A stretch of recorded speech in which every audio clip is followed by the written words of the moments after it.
cryptocurrency, the global standard, the global head of the Jewish Pro Network token, Mr. Happy Sheikh. So the stage is yours, Mr. Happy Sheikh on the stage. Thank you so much. Namaskar, Ram Ram, Adab, Assalamu Alaikum, and thank you so much for being here. ये crypto है क्या? Crypto currency क्या है? देखो सबसे पहले एक चीज समझो, सामान के बदले सामान पहले दिया जाता था। धीरे धीरे बहुत बड़ा प्रोसेस था जिसमें चमड़े के नोट आ गए, चमड़े के बाद अपना तांबे के, फिर पीतल के, धीरे धीरे करते पेपर करेंसी आई। पेपर करेंसी को भी न्यू टेक्नोलॉजी ने अडॉप्ट किया। And what is the new technology? That is plastic money, debit card and credit card.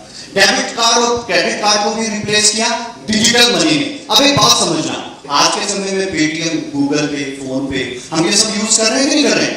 That all are digital money. ये डिजिटल मनी है, यानी कि बहुत बड़ा मॉडर्नाइजेशन हुआ। और आज जो सबसे बड़ा मॉडर्नाइजेशन हुआ वो करेंसी के अंदर, तो जो लेटेस्ट और जो बहुत बड़ा मॉडर्नाइजेशन निकल गया उसका नाम है क्रिप्टो करेंसी। क्रिप्टो करेंसी एक डिजिटल करेंसी है। 2009 के अंदर ये मार्केट के अंदर आई। इसको बनाने वाला मिस्टर सतोशी नाकामोटो एक अननोन प्रोग्रामर है। So let's understand dear friends what is the meaning of decentralized crypto currency. अच्छा, रूमर्स तो आ जाए मैंने कि हाँ इंडिया में लीगल भी हो गया है। इंडिया गवर्नमेंट खुद की करेंसी भी बनाने की तैयारी कर रही है। इंडियन गवर्नमेंट इसके ऊपर एक फ्रेमवर्क भी बना रही है। इसके 15 लीगल एक्सचेंजर भी हैं, इसके बैंक भी आ गए हैं। सो एक्चुअल में ये है क्या? इसका पूरा नाम होता है डिसेंट्रलाइज्ड क्रिप्टो करेंसी। ये टेक्नोलॉजी से बनी करेंसी है, इसलिए इससे हर वर्ड के अंदर एक टेक्नोलॉजी है। डिसेंट्रलाइज में भी एक टेक्नोलॉजी है, क्रिप्टो भी एक टेक्नोलॉजी है, currency is representing money. It's a combination of decentralized crypto currency. Let's understand what is the meaning of decentralized crypto currency. सबसे पहले समझते हैं क्रिप्टोग्राफी। ये जो क्रिप्टो वर्ड उठाया गया है, ये क्रिप्टोग्राफी में से उठाया गया है। क्रिप्टोग्राफी, क्रिप्टोग्राफी है क्या? क्रिप्टोग्राफी बेसिकली एक ऐसी टेक्नोलॉजी है जिसे पूरी दुनिया का डिफेंस सिस्टम अपने मैसेज को डिलीवर करने के लिए जिस सिक्योर लाइन में मैसेज को डिलीवर करती है, उसमें जिस टेक्नोलॉजी का इस्तेमाल होता है, that technology name is cryptography. ये बहुत रिलायबल है, ट्रस्टेबल है, हैकेबल नहीं है। हैकर इसको कभी भी हैक नहीं कर सकता। इसीलिए इस टेक्नोलॉजी का इस्तेमाल किया जाता है क्योंकि ये हैक नहीं हो सकती, ब्रेक नहीं हो सकती। Most trustable, most secure technology है and the technology name is cryptography. इस क्रिप्टोग्राफी में से वर्ड को उठाया गया है decentralised crypto currency, crypto word के लिए। जब ऑडियो और टेक्स्ट को एक इनक्रिप्टेड फॉर्म में किसी को डिलीवर किया जाता है, और that science is cryptography. Example के तौर पे आज दिन तक 700 करोड़ की आबादी में एक भी ऐसा केस नहीं है जो ये कहते कि मेरा व्हाट्सएप हैक हो गया है। आज दिन तक एक भी बार किसी का व्हाट्सएप हैक नहीं हुआ। व्हाट्सएप को किसी ने वेब वर्जन पे चला लिया, वो एक अलग मैटर है, वो उसी ने अपना एक फंक्शन दे रखा है। किसी का व्हाट्सएप हैक नहीं हुआ। Reason cryptography, reason peer to peer. Peer to peer, अगर मैंने मैसेज अश्विनी जी को भेजा तो मेरा मैसेज मैं देख सकता हूं, और कौन देख सकता है? अश्विनी जी देख सकते हैं, और कोई भी नहीं देख सकता। पहली चीज वो एक इनक्रिप्टेड फॉर्म में गया। पीयर टू पीयर, या यूं समझ लो पर्सन टू पर्सन। मैंने जिस पर्सन को मैसेज दिया केवल मैसेज वही देख सकता है, कोई और अपना व्हाट्सएप खोल के ये चेक नहीं कर सकता मैंने क्या भेजा। सो पीयर टू पीयर, तो पीयर टू पीयर और क्रिप्टोग्राफी। और अभी जो गवर्नमेंट ने केस किया है वो इसलिए किया है क्योंकि व्हाट्सएप अब कह रहा है कि मैं आपका डेटा सेल करूंगा। आप जो मैसेज आप भेज रहे हो वो पीयर टू पीयर नहीं रहेंगे, वो इनक्रिप्टेड फॉर्म में नहीं रहेंगे, मतलब उसको कोई भी देख सकता है। तो क्या ऐसे मैसेज हम यूज करेंगे? करेंगे क्या? नहीं। और एलन मस्क ने, जो दुनिया का रिचेस्ट पर्सन है, मार्केट में आते ही बोला, क्या बोला? Use signal. सिग्नल की पॉपुलैरिटी बहुत ज्यादा बढ़ गई, वो इनक्रिप्टेड फॉर्म यूज करता है। टेलीग्राम वो भी पीयर टू पीयर और इनक्रिप्टेड फॉर्म यूज करता है। इसी तरीके से और भी कई एक्सचेंजर्स हैं। सो बेसिकली ये होता है क्रिप्टोग्राफी। थोड़ा बहुत समझ में आया क्रिप्टोग्राफी? ठीक है। पीयर टू पीयर टेक्नोलॉजी का एडवांस लेवल है, that's why we are calling peer to peer. इसलिए हम पीयर टू पीयर बोलते हैं। अदरवाइज आप पर्सन टू पर्सन भी बोलोगे तो वो भी चल जाएगा फॉर अंडरस्टैंडिंग। ठीक है। अगला पॉइंट क्या है इस टेक्नोलॉजी के अंदर? नेक्स्ट है इसके अंदर डिसेंट्रलाइज्ड सिस्टम। बड़े ध्यान से समझना। There is a lots of question. कौन रेगुलेट करता है, कौन है इसके पीछे, गवर्नमेंट से कहां से अप्रूवल लेनी है, कौन इसको चला रहा है, आरबीआई ने परमिशन दिया कि नहीं दिया, उन सारी चीजों का जवाब दें। इसके मेन फीचर क्या है? सेंट्रलाइज। जब से हम इंसान बन के हमने अपनी बुद्धि का इस्तेमाल करना शुरू किया, तब से हम जिस सिस्टम का इस्तेमाल कर रहे हैं दैट इज सेंट्रलाइज्ड। सेंट्रलाइज है क्या? जब ताकत एक जगह पे, एक व्यक्ति के पास, एक कम्युनिटी के पास, एक गवर्नमेंट के पास, एक बॉडी के पास, एक ऑर्गेनाइजेशन के पास होती है, दैट कॉल्ड सेंट्रलाइज्ड पावर। अगर मोदी साहब ने डिसीजन लिए डीमोनेटाइजेशन का, रीजन पावर किसके पास थी? मोदी जी के पास। दैट मींस उनकी गवर्नमेंट के पास सेंट्रलाइज्ड पावर थी। अब इसे टेक्नोलॉजी की दुनिया में समझते हैं थोड़ा सा। मेरे लैपटॉप का डेटा, अगर मेरा, क्या ये चांसेस है मेरा लैपटॉप खराब हो सकता है? ऐसा चांसेस है ना? अब मैं सोचूंगा मैं इसका डेटा निकाल के किसी पेन ड्राइव में या हार्ड ड्राइव में रख लूं। अगर कभी लैपटॉप खराब हुआ तो मेरा डेटा तो खराब नहीं होगा। सो फाइनली अगर मैंने पेन ड्राइव यूज किया या हार्ड ड्राइव यूज किया, तो कई बार लंबे समय तक पेन ड्राइव हार्ड ड्राइव को ना यूज करें तो वो भी करप्टेड हो जाता है, वो भी खराब हो जाता है। तो इसका सोल्यूशन क्या निकल के आया? आप ऑनलाइन सेव कर लो सर्वर पे। अब ये जो सर्वर क्या है, यूट्यूब चलाते होंगे ऑलमोस्ट लोग सभी। यूट्यूब पे जो गाने हैं वो भी तो कहीं पे सेव है, वो भी तो कहीं 1 GB 2 GB कहीं पर वो भी तो सेव है गाने। और वो जहां पर सेव है, ऑनलाइन जहां पे सेव है, दैट इज सर्वर। वो एक सर्वर पे सेव है। उसी सर्वर का पार्ट बना के हमें दे दिया जाता है कि आप जैसे सैमसंग क्लाउड आ गया, आई क्लाउड आ गया, आप ये स्पेस ले लो। जैसे हर जीमेल इस्तेमाल करने वाले को गूगल 15 GB फ्री देता है गूगल ड्राइव के ऊपर। आप अपना डेटा वहां पे 15 GB तक सेव कर सकते हैं। अब मैं ये कह रहा हूं, अब ये जो एक जगह पे डेटा रखा है दैट इज सेंट्रलाइज्ड। इसे एक जगह पे ना रख के डिसेंट्रलाइज कर दो। इसको एक सर्वर पे ना रख के बिलियन ऑफ सर्वर पे सेव कर दो। कितने? बिलियन ऑफ सर्वर पे सेव कर दो। अब यहां पे डिसएडवांटेज क्या होगा बिलियन ऑफ सर्वर पे सेव करने का? एक जगह पे रखना ही बहुत मुश्किल का काम है। 50 जगह रखूं तो या कोई चुरा ना ले, या कोई हैक ना कर ले, सिक्योरिटी ना लूज कर ले। लेकिन अगर क्रिप्टोग्राफी लगी है तो क्या कोई डेटा निकाल सकता है? नहीं निकाल सकता। पीयर टू पीयर है, वैसे नहीं कोई छेड़खानी कर सकता। डिसेंट्रलाइज है, मतलब डेटा एक सर्वर पे सेव ना करके बिलियन ऑफ सर्वर पे सेव कर दिया जाए तो क्या कभी डेटा खत्म होगा? एक ही सूरत में डेटा खत्म हो सकता है, जब पूरी दुनिया में से इंटरनेट खत्म हो जाए। और इसकी पॉसिबिलिटी वैसे नहीं है, लेकिन कोरोना ने आके बहुत कुछ सिखा दिया।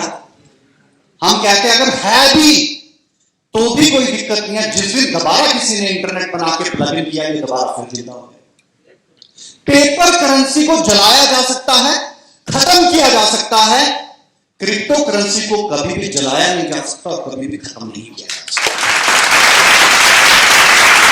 ये एडवांस वर्जन है करेंसी का, क्योंकि पूरा टेक्नोलॉजी से बना है, राइट? सो अब ये सेंट्रलाइज्ड होता, इसको कोई रेगुलेट कर रहा होता तो ये कभी भी ग्रो ना करता। एग्जांपल देता हूं प्रैक्टिकल। 2020 के अंदर को लॉकडाउन लगा था। यहां का हो सकता है, यहां पहले लग गया 22 को लगा, 22 मार्च को। अब जब सारे कारोबार ठप हो रहे थे, छोटे बिजनेस, बड़े बिजनेस, एंटरप्रेन्योर, प्रोफेशनल, सबके सब हाथ हो रहे थे। ठेले वाला, बिजनेस वाला, दुकान वाला, करियाने वाला, मॉल वाला, रेंट वाला, जिसने किराए पे प्रॉपर्टी दी है, वो सारे परेशान हुए कि नहीं? इवन कई कंट्रियां बर्बाद हो गई कोरोना काल के अंदर। यस और नो? तो वो सारी जितनी भी चीजें सेंट्रलाइज थी वो सब बर्बाद हो गई। और लोगों को तब लग रहा था सेंट्रलाइज ही सही है, ऐसा नहीं होता, वैसा नहीं होता, क्योंकि पूरी दुनिया सब सेंट्रलाइज थी। एक ही चीज डिसेंट्रलाइज थी, और वो क्या था? Crypto currency. अब कोरोना काल में पूरी दुनिया पे दुष्प्रभाव पड़े, तो क्रिप्टो करेंसी पे भी तो दुष्प्रभाव पड़ने चाहिए थे। यस और नो? और क्रिप्टो करेंसी का दुष्प्रभाव मैं बताता हूं। जब लॉकडाउन लगा मार्च में, जो क्रिप्टो एक्सपर्ट थे, क्या प्राइस था बिटकॉइन का? 4.5 लाख का था। और दिसंबर 2020 में, अभी जो दिसंबर गया, तब तक लॉकडाउन के प्रभाव थे 6 महीने के, तो 4.5 लाख का था। तो इसके दुष्प्रभाव तो ये होने चाहिए कि बिटकॉइन की कीमत घट के 40,000 रुपया रह जानी चाहिए। इतना तो गिरना चाहिए। क्या प्राइस था दिसंबर 2020 में बिटकॉइन का? कितना?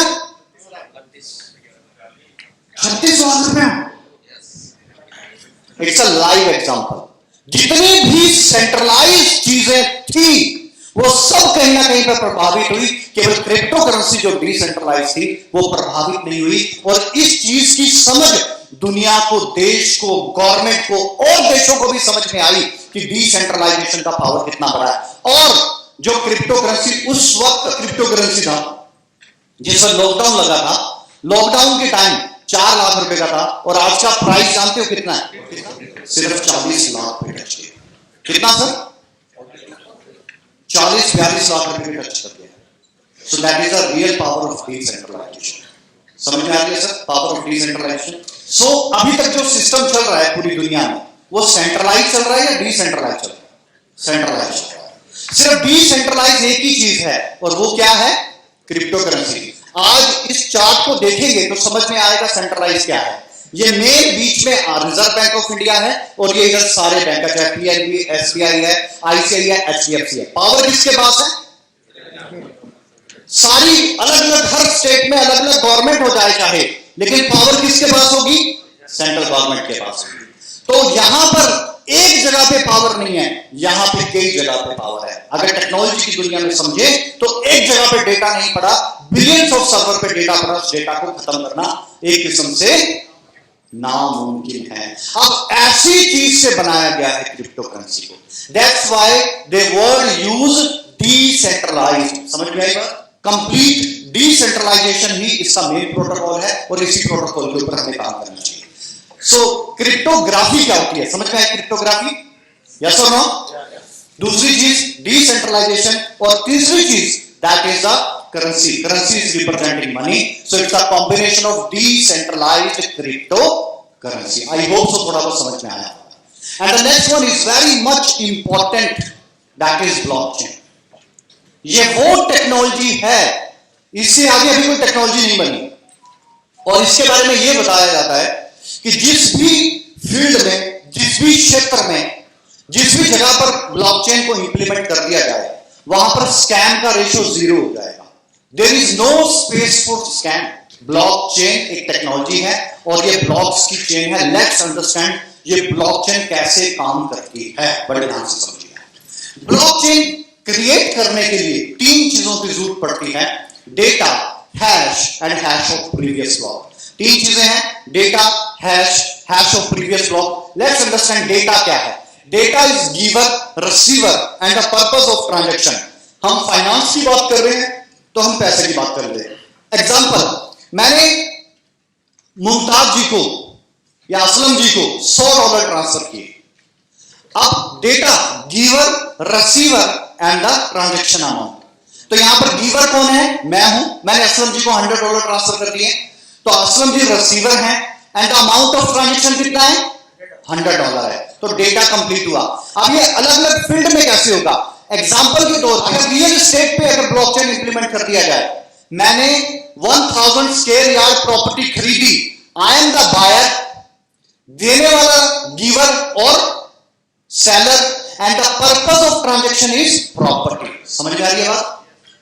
हर डिपार्टमेंट में ब्लॉकचेन को इंप्लीमेंट किया जा सकता है और इंडिया में किस डिपार्टमेंट में इंप्लीमेंट हुआ और किस किस में होगा वो भी सारा बताऊंगा। सो लेट्स अंडरस्टैंड ये ब्लॉकचेन है क्या।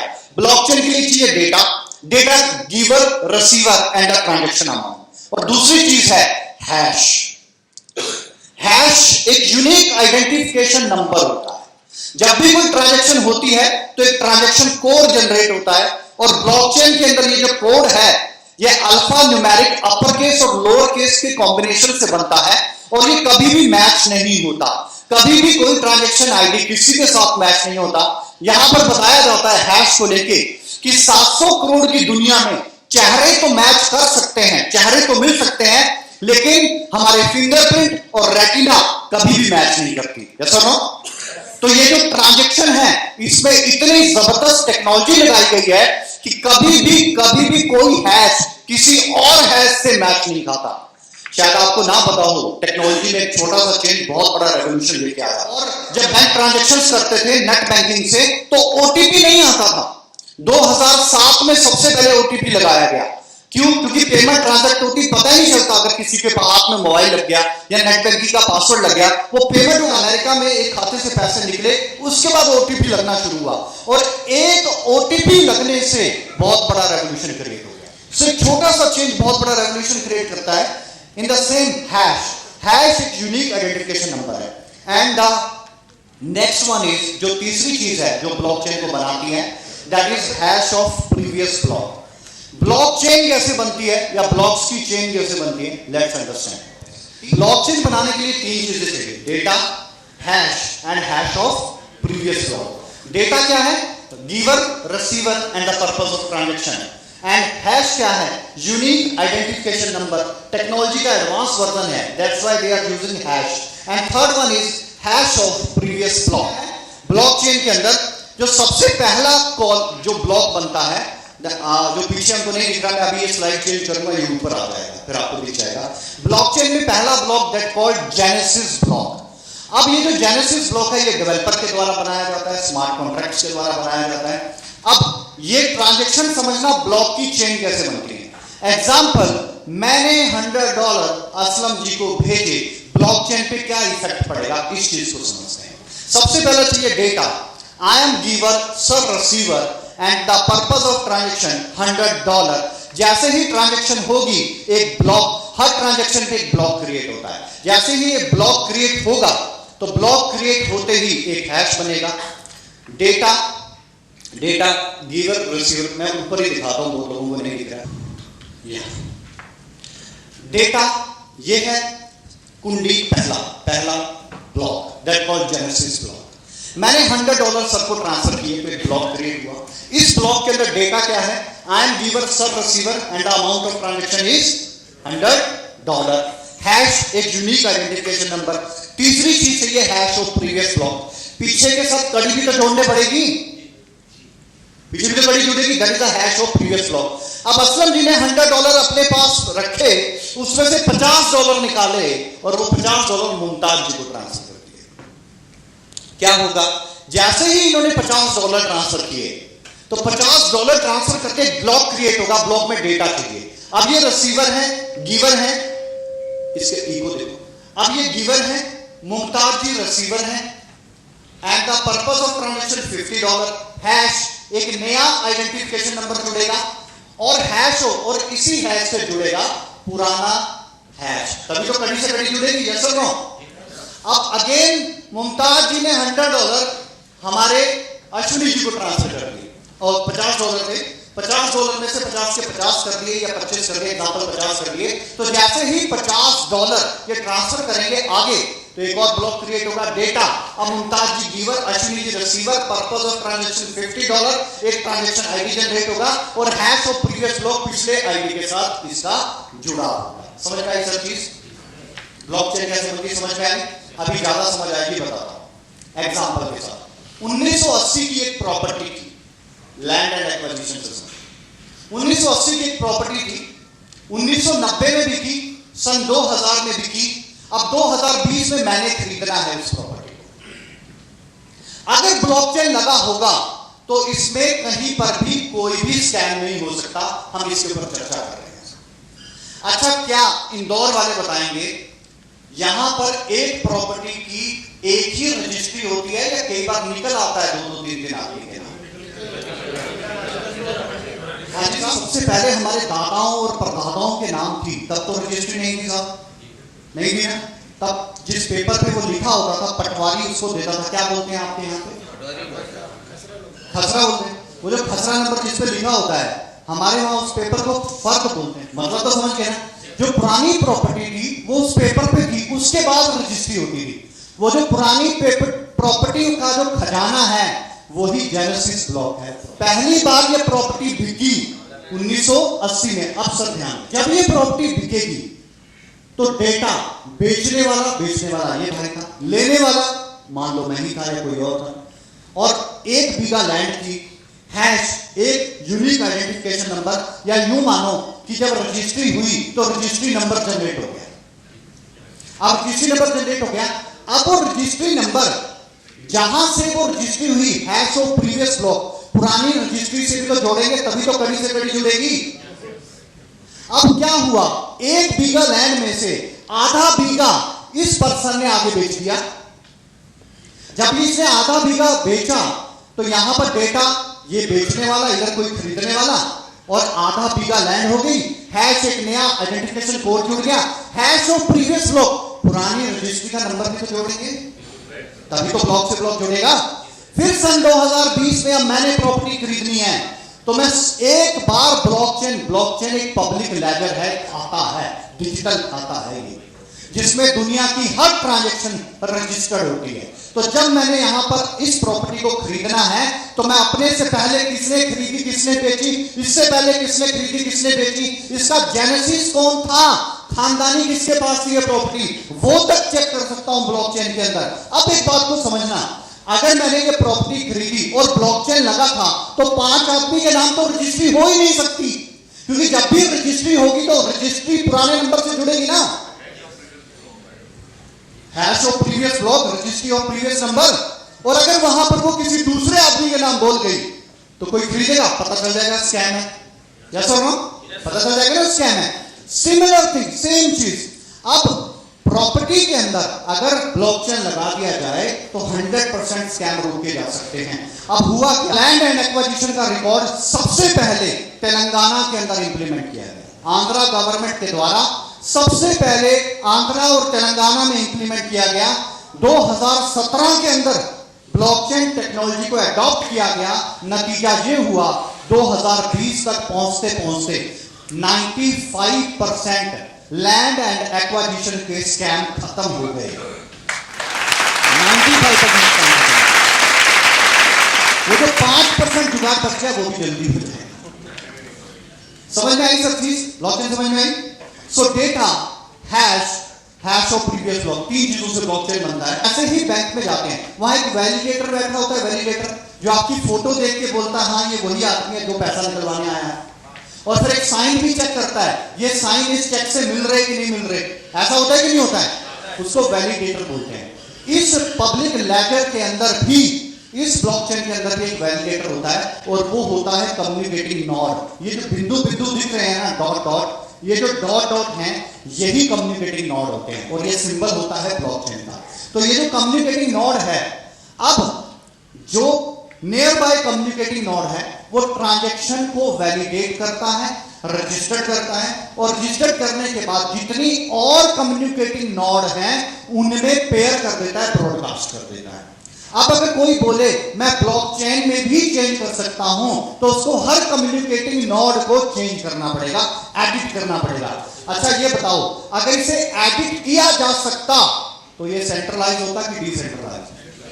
सेंट्रलाइज होता। लेकिन ये क्या है, डिसेंट्रलाइज। ये एक ऐसी टेक्नोलॉजी है साहब, ताजमहल की तरह काम करती है, जिसने इसको बना के लॉक कर दिया, अब वो भी इसका कुछ नहीं कर सकता। ये मालिक भी इसके अंदर एडिफिकेशन नहीं कर सकता। अगर एडिफिकेशन कर सकता तो सेंट्रलाइज होता, लेकिन ये है क्या,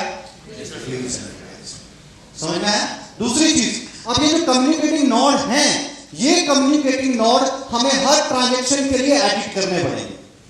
अब कितने कम्युनिकेटिंग नोड होते हैं एक ब्लॉकचेन में जिन्हें हम एडिट कर सकें? सिर्फ इतने जितने आसमान में तारे। कर लो एडिट जिसने करनी। Is there any possibility? No. जब ये वैलिडेट करता है, वैलिडेट करने के बाद ब्लॉकचेन के अंदर ब्लॉक ऐड हो जाता है और कंप्लीट ब्लॉकचेन बन जाती है। आई होप सो ब्लॉकचेन समझ में आया? यस और नो? क्रिप्टोग्राफी समझ में आया? सेंट्रलाइज क्या है, डिसेंट्रलाइज क्या है, समझ में आया? चाहे वो कोई एक्सचेंज है, चाहे वो कोई एक्सचेंजर है, चाहे वो कोई क्रिप्टो करेंसी है, उसका लीगल डॉक्यूमेंट होता है व्हाइट पेपर। हमारा भी है, सभी का होता है। तो जब भी डिमांड करना तो क्या मांगना? White paper. 3 चीजें किसी भी क्रिप्टो करेंसी में देखना बहुत ज्यादा जरूरी है। पहला, उसकी टेक्नोलॉजी को वेरीफाई करो कि वो जुगाड़ टेक्नोलॉजी पे चल रहा है या वो एक्चुअल में ब्लॉकचेन टेक्नोलॉजी पे चल रहा है। अगर वो जुगाड़ पे चल रहा है तो दैट मीन्स वो डुप्लीकेट है, कल को धोखा मिलेगा और फिर दूध का जगह फूक मार मार के पिएगा, कोल्ड ड्रिंक को भी, ऐसा हाल होगा।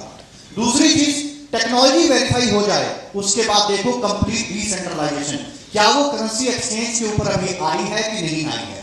पहले कई करेंसीज एक्सचेंज पे डायरेक्ट नहीं आती, आईसीओ के जरिए कुछ टाइम स्पेंड करती है, इन्वेस्टर्स को बेनिफिट देती है, फिर एक्सचेंज पे आती है। लेकिन एक्सचेंज पे आना जरूरी है। जब करेंसी एक्सचेंज पे आ जाती है दैट मींस कंप्लीट डिसेंट्रलाइजेशन हो जाता है। जिसने उस करेंसी की कोडिंग करवाई थी उसके हाथ में भी अब कुछ नहीं है, दैट मींस कंप्लीट डिसेंट्रलाइजेशन है।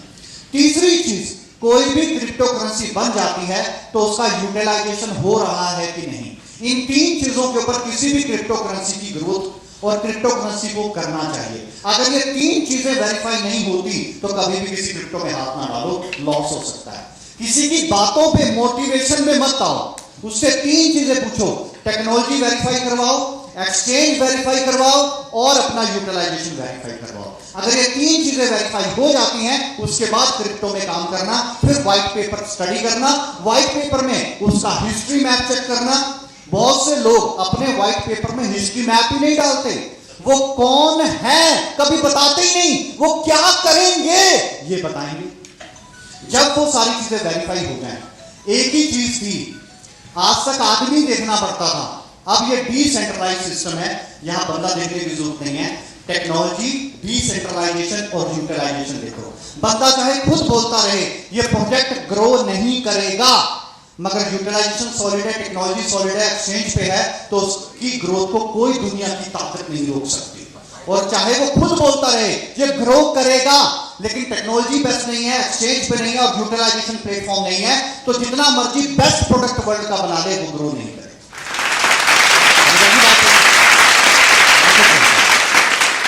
अब ये जो ट्रांजैक्शन कम्युनिकेटिंग नोट करते हैं, इतना टाइम लगता है इन ट्रांजैक्शन को बताने में, तो 20 मिनट लगा ब्लॉकचेन समझाने में, लेकिन ब्लॉकचेन में ट्रांजैक्शन होने में इतना टाइम। ये जो डॉट्स देख रहे हैं ऑल आर ट्रांजैक्शन, पूरे वर्ल्ड वाइड ट्रांजैक्शन चल रही है। Now come to the point, bitcoin. ये बिटकॉइन क्या बला है? अच्छा एक चीज और याद रखना, ऐसी मीटिंग्स में एक आदमी आके बिटकॉइन समझाएगा और लास्ट में अपना चिपका के चला जाएगा। सारी टेक्नोलॉजी बिटकॉइन की बताएगा, अपनी नहीं कोई भी एक्सप्लोर करेगा। और फिर किसकी गलती, हमारी है उसकी?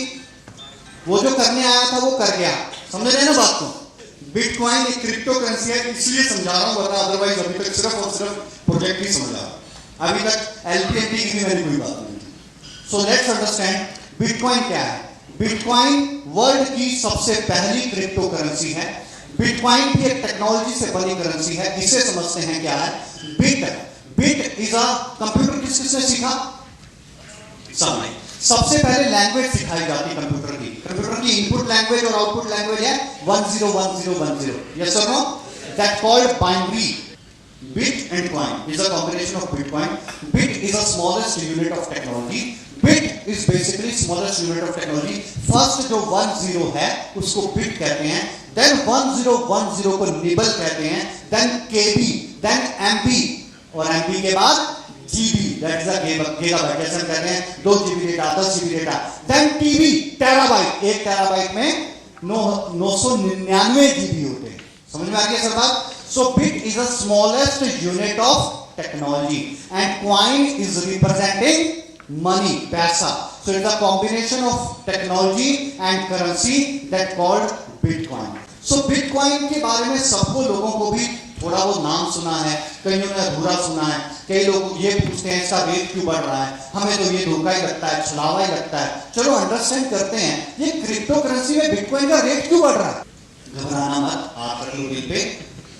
2010 में जिसने 1 लाख रुपए के बिटकॉइन लिए थे, 2020 में सिर्फ 600 करोड़ बने।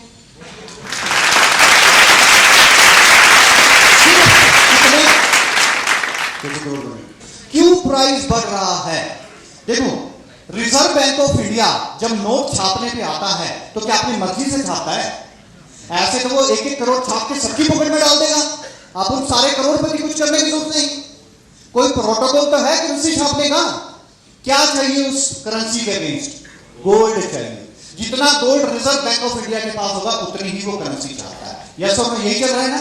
अब समझना, क्रिप्टो में भी प्रोटोकॉल है। कितनी क्रिप्टो आप बना सकते हो उसका एक आपके पास पैरामीटर है। और क्रिप्टो करेंसी में आप जब भी कोडिंग करते हो उस वक्त डिफाइन करना पड़ता है कि कितने नंबर ऑफ टोकन्स या कितने नंबर ऑफ करेंसी बनाने जा रहे हो। जैसे बिटकॉइन का जब बनाया गया तो इसका प्रोटोकॉल पहले दिन बनाया गया कि नंबर ऑफ बिटकॉइन टोटल बनेंगे 2 करोड़ 10 लाख। कितने? 2 करोड़ 10 लाख। ना एक ज्यादा ना एक कम। अगर ज्यादा बन गया तो ये तो फिर सेंट्रलाइज हो गया, अगर कम बन गया ये तो भी सेंट्रलाइज हो गया। कोई चेंज नहीं है। 2 करोड़ 10 लाख का मतलब 2 करोड़ 10 लाख ही बनेंगे।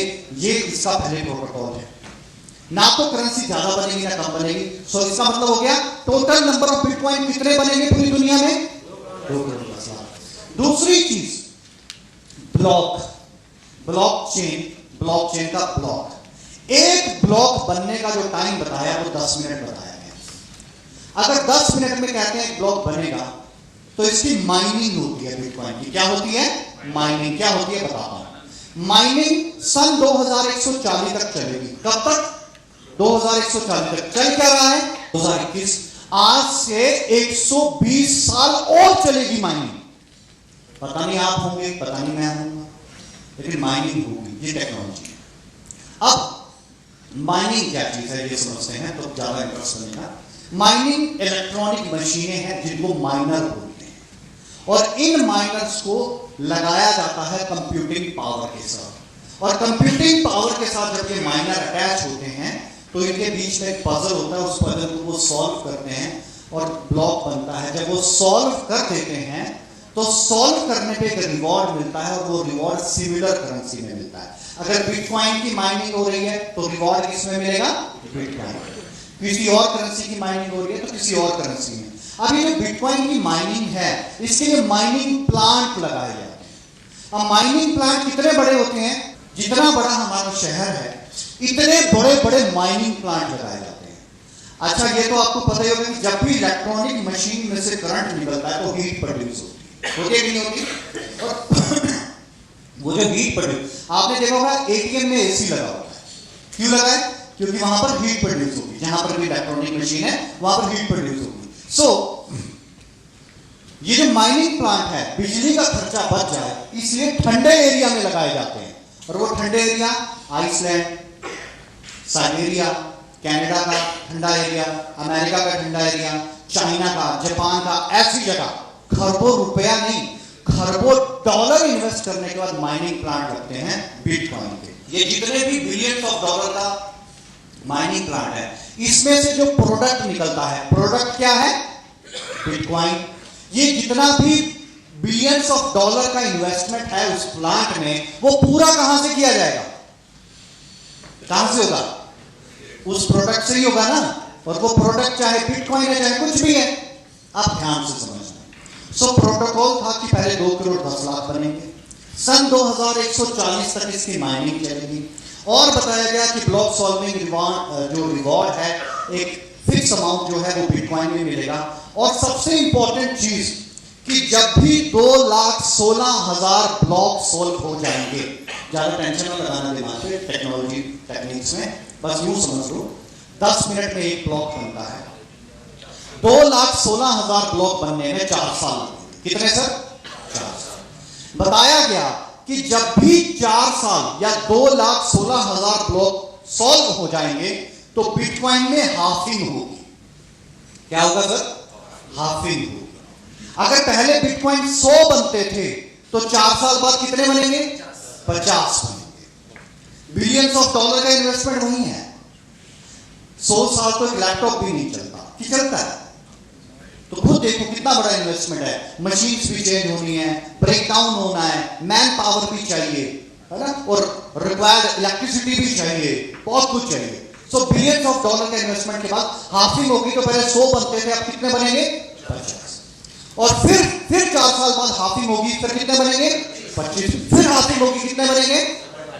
ऐसे ही 12.5। ऐसे करते करते करते करते जब सन 2140 आएगा तो लास्ट बिटकॉइन बनेगा। बिटकॉइन कब बनेगा? सन 2140 में। ऐसे ही हाफिंग करते करते करते करते करते करते करते। अब ध्यान से समझना, बिटकॉइन का प्राइस क्यों गिरेगा? पहली चीज, वर्ल्ड की सबसे मोनोपोली वाली करेंसी कौन सी है जो हर कंट्री की मजबूरी है यूज करना? US dollar. 1920 में $1 का $1 था।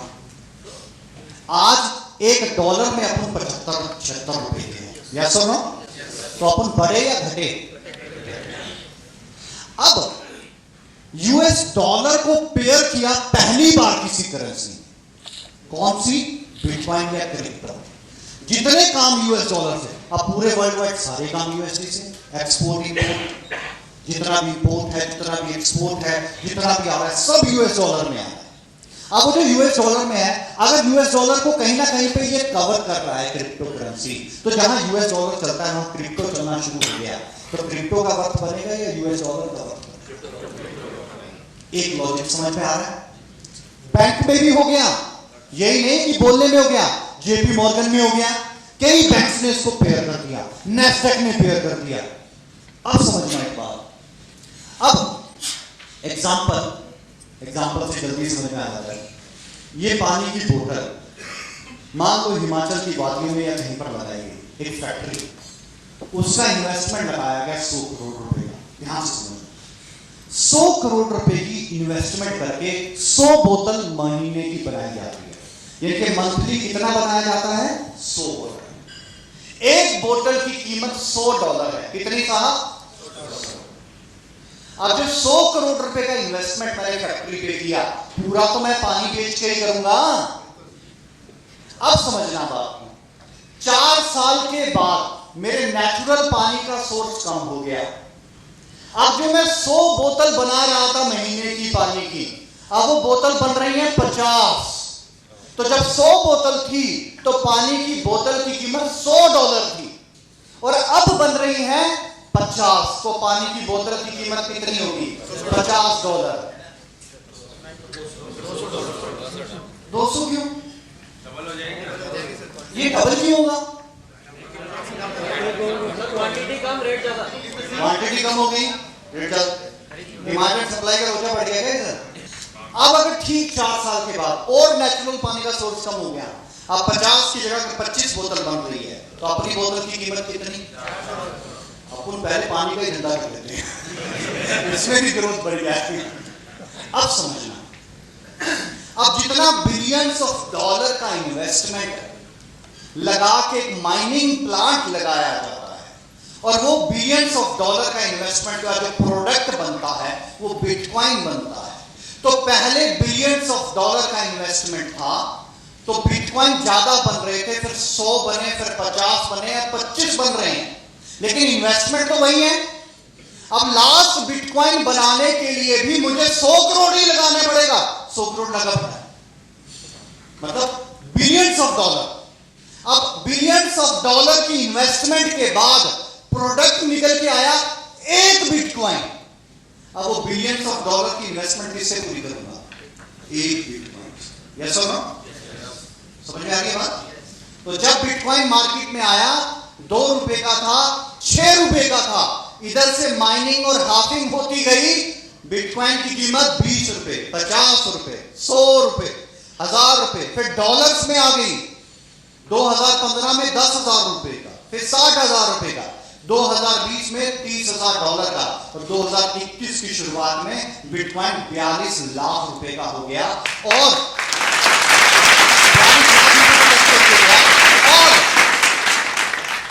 न्यूज और बिटकॉइन के ऊपर इसका प्रेडिक्शन 2028 में बिटकॉइन का जो प्रेडिक्शन लगाया गया है कि एक बिटकॉइन की कीमत सिर्फ $300 करोड़। अच्छा, मजे की बात बता रहा हूं, मजे की बात। जब था ये $10 का, तब अपन सयाने बन गए, अपने मतलब की चीज नहीं। अपन ने बहुत दुनिया घूमी, अपन ने बहुत दुनिया देखी। पहले था $10 का, अपन ने लिया नहीं, अब 40 लाख का, अब अपन ले नहीं सकता। 2 तरह की करेंसीज में बोला जाता है, एक क्वाइन है, एक टोकन है। क्वाइन जैसे आप एलपीएन टोकन सुनते होंगे, इन दोनों में कोई मेजर डिफरेंस नहीं है, टेक्नोलॉजी का डिफरेंस है। अगर ब्लॉकचेन अपना यूज हो रहा है तो क्वाइन है, ब्लॉकचेन के ट्रांजैक्शन के लिए किसी और का ब्लॉकचेन यूज हो रहा है तो वो टोकन है। ऐसा नहीं है कि कॉइन ज्यादा ग्रो करता है और टोकन कम ग्रो करता है, टोकन भी कॉइन से बहुत ज्यादा ग्रो कर सकता है। एग्जांपल देता हूं, जैसे अभी बात किया था बाइनांस का, तो बीएनबी का कितना नंबर रैंक है 8000 क्रिप्टो करेंसी में? 6 नंबर रैंक है, सही है? यस और नो? टैथर का रैंक कितना है? 3 नंबर है। टैथर 80 नंबर पे आता है, यानी कि, और ये दोनों टैथर और बीएनबी ये ERC-20 है, सिमिलर, हमारी भी टेक्नोलॉजी वही है। सबसे पहले मैंने क्या बोला क्रिप्टो में देखने के लिए? टेक्नोलॉजी को वेरीफाई करो, टेक्नोलॉजी क्या है। सो टेक्नोलॉजी इज ERC, तो टेक्नोलॉजी वेरीफाई करो। कॉइन और टोकन में सिर्फ टेक्नोलॉजी का डिफरेंस है, इसके अलावा कुछ नहीं है। इस वजह से उसे कॉइन बोलते हैं, उसे टोकन बोलते हैं। So these words, thank you so much dear friends. Last तक बने रहने के लिए बहुत बहुत शुक्रिया. Thank you so much.